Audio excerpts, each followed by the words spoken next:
He's good looking, tan, and has great hair. 22 attractive women moved into a Mediterranean mansion hoping to steal his heart on television.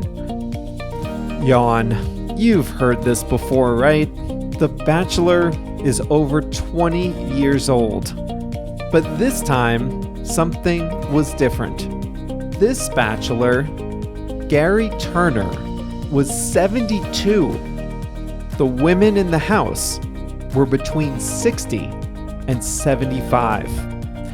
Hi there, it's Jeff, and we are about to start another Plain English lesson. This is number 641.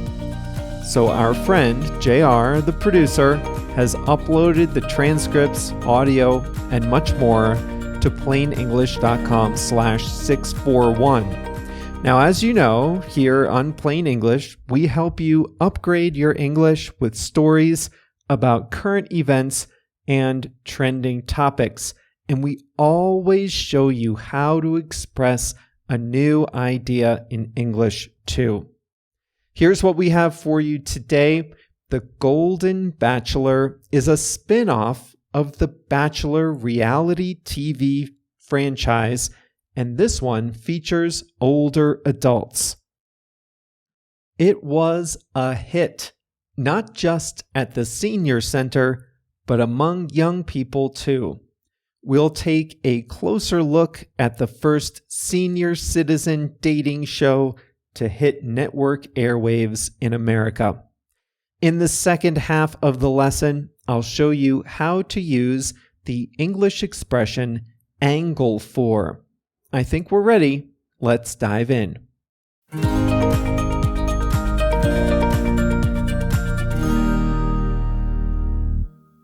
The Bachelor was one of the first reality shows and the first hit to focus on romance and dating.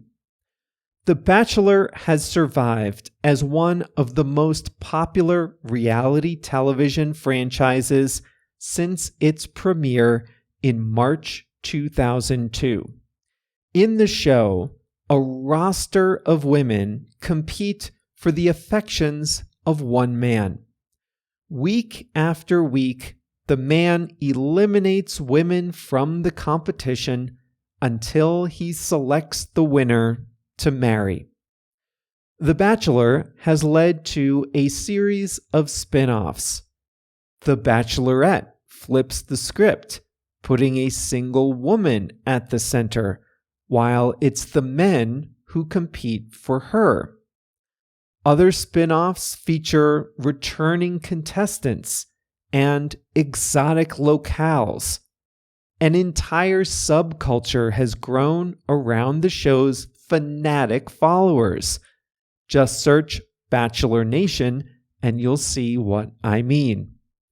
But what started as a fresh, exciting concept has become depressingly familiar. The conflicts and rivalries that were once so riveting now seem recycled.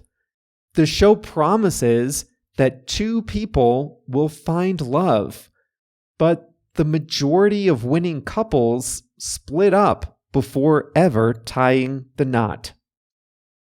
The show's popularity has attracted contestants whose goal wasn't to find love, but instead to find fame as an influencer after leaving the show. Cynical audiences wondered whether the contestants' antics were in the spirit of winning the competition or of generating buzz for their post-Bachelor careers. So The Bachelor needed a second act, and it found it from an unlikely place. A bachelor and contestants who themselves were looking at a second shot at love. The Golden Bachelor starred Gerry Turner, a 72-year-old widower from Indiana.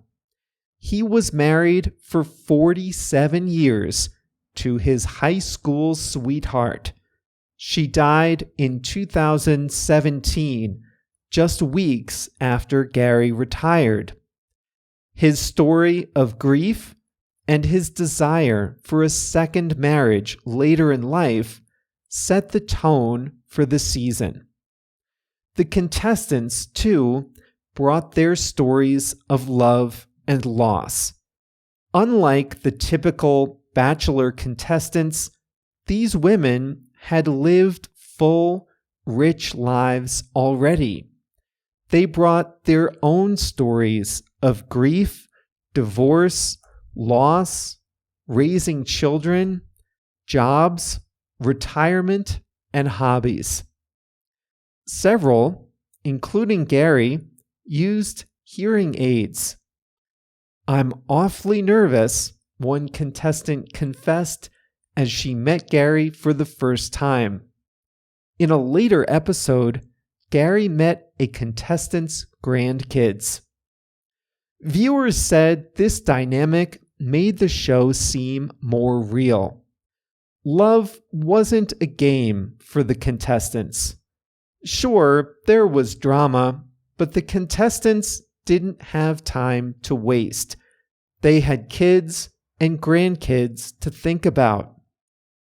While a few did have public social media accounts, none seemed to be angling for post-show fame. Gerry and his dates did active older adult activities. They rode horses, hiked to a waterfall, took a hot air balloon ride. They even played pickleball. And what would a Bachelor franchise be without steamy makeout sessions and shots of the Bachelor and his date enjoying morning coffee in bed? ABC, the television home of The Bachelor, is said to have been planning a senior citizen spinoff for 10 years. Broadcast television audiences skew older. ABC's median viewer is 64, despite the fact that so few shows focus on older adults. So what took them so long to make a senior Bachelor? Keep in mind that the show was a risk. It wasn't at all clear if audiences wanted to see romance and physical intimacy among older adults. Only a handful of dating shows in the English-speaking world have featured older couples. One of the most successful, My Mum, Your Dad, in the UK, focused more on the family dynamic than on the romance. The Golden Bachelor was a huge success for ABC. Senior centers around the country organized watch parties. But the Golden Bachelor appealed to all age groups. It was ABC's most streamed reality TV show, and it set records in younger demographics too. More than half the viewers of the finale were under 65.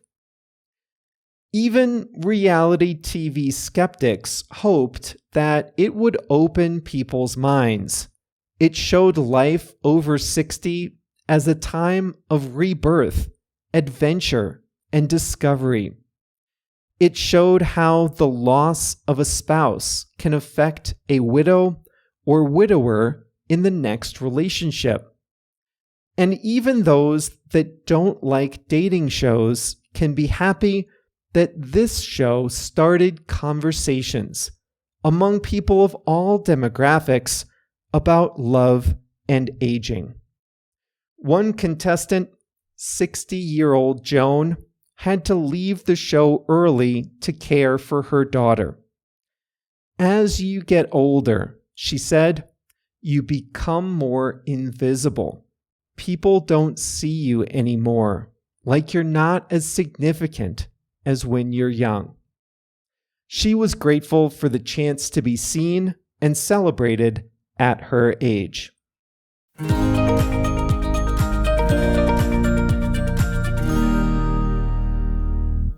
I didn't watch it. I have never been a fan of The Bachelor. Once when I was sick. Once I watched a spinoff, Bachelor in Paradise, and I was entranced. I couldn't take my eyes off the screen.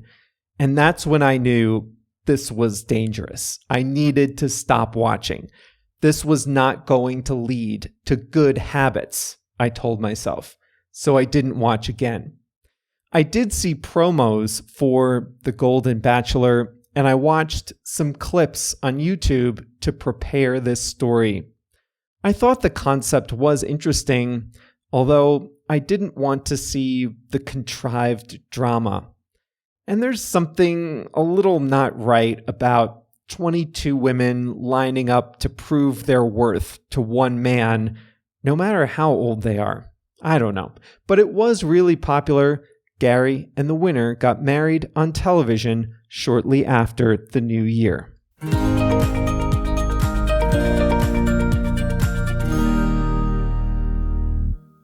Angle for is an expression that means to try to get something, usually in a subtle or indirect way.